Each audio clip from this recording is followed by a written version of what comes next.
शाम का वक्त था। मुकेश मोटरसाइकिल से अपने मामा के घर से वापस आ रहा था। रास्ते में एक सुनसान जंगल पड़ता है। जंगल में आते ही मुकेश को मामा की बात याद आती है कि आते वक्त मामा ने कहा था कि अंधेरा होने से पहले जंगल को पार कर लेना। मुकेश अपनी घड़ी में समय देखता है।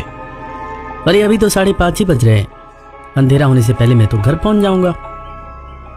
रास्ता जंगल के अंदर से होकर गुजरने लगता है।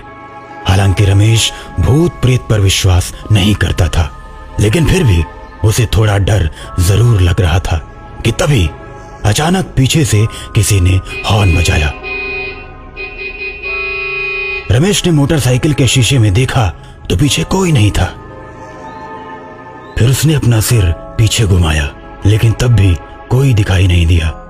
वापस मुकेश सामने देखते हुए मोटरसाइकिल चलाने लगता है कि तभी एक बार फिर किसी ने पीछे से हॉर्न बजाया। इस बार मुकेश समझ गया कि जरूर कुछ न कुछ गड़बड़ है। वो बिना देरी किए अपनी मोटरसाइकिल तेज कर देता है और अब उसकी मोटरसाइकिल पूरी रफ्तार में हवा से बातें कर रही थी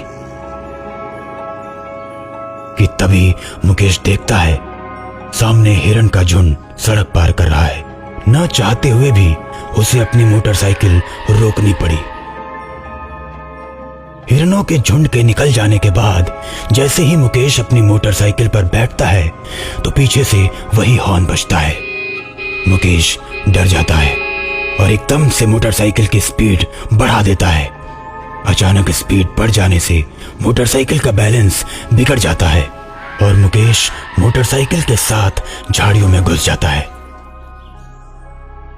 थोड़ी देर बेहोश होने के बाद जब उसकी आंख खुलती है तो वो देखता है कि उसके सामने एक डॉक्टर और एक नर्स खड़े हैं।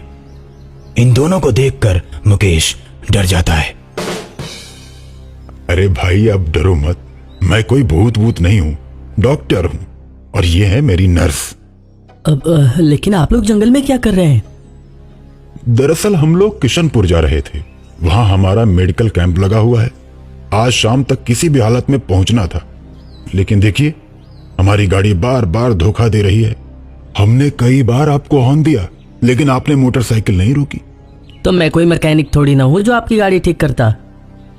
मुझे एक बात बताइए, जब आप मुझे रोकने के लिए हॉर्न बजाते थे और मैं पीछे मुड़कर देखता था तो आपकी गाड़ी दिखाई क्यों नहीं पड़ती थी?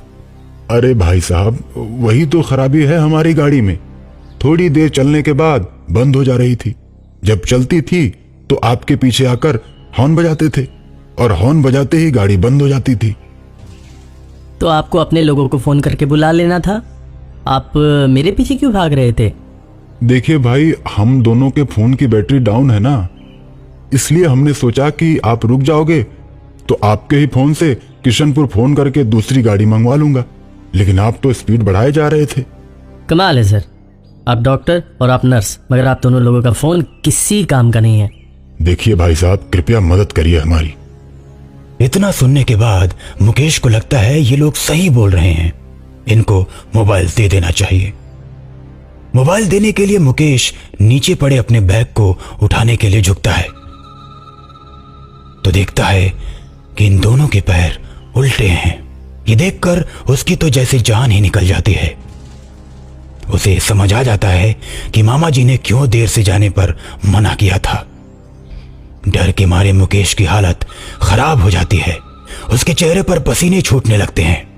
अपने आप को संभाल कर वो डॉक्टर से बोलता है, सर एक काम कीजिए, आप मेरी मोटरसाइकिल खड़ी करवाइए, वरना सारा तेल गिर जाएगा और मैं घर भी नहीं जा पाऊंगा।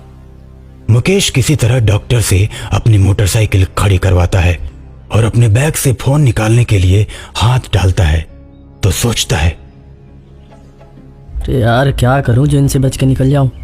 तभी मुकेश के दिमाग में एक आइडिया आता है। इनको ना दूसरा वाला फोन दे देता हूं, जिसको छोड़कर मैं भाग भी जाऊं तो भी कोई फर्क नहीं पड़ेगा। और मुकेश अपने बैग के दूसरी जेब से छोटा मोबाइल निकालकर भूतिया डॉक्टर को देता है।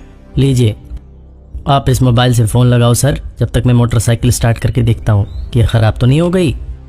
इतना कहकर मुकेश मोटरसाइकिल को स्टार्ट करता है।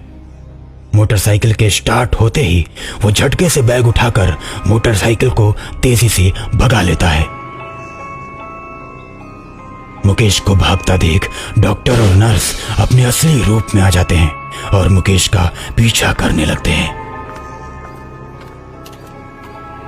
मुकेश मोटरसाइकिल का पूरा एक्सीलेटर घुमा देता है। मोटरसाइकिल फुल स्पीड पकड़ लेती है और दोनों शैतान भी उतनी ही स्पीड में मुकेश का पीछा करने लगते हैं। दोनों बस मुकेश को पकड़ने ही वाले होते हैं कि तभी मुकेश को दूसरी तरफ मोड़ पर हनुमान जी का मंदिर दिखाई देता है।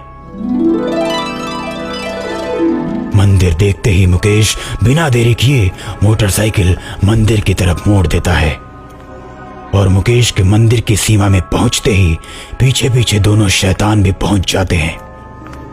लेकिन मंदिर की सीमा पर पहुंचते ही दोनों को एक जोरदार झटका लगता है और दोनों धू धू कर जलने लगते हैं। थोड़ी देर में दोनों शैतान जलकर राख हो जाते हैं। मुकेश खुशी से झूम उठता है और जय बजरंगबली कहता हुआ अपने घर के लिए निकल पड़ता है।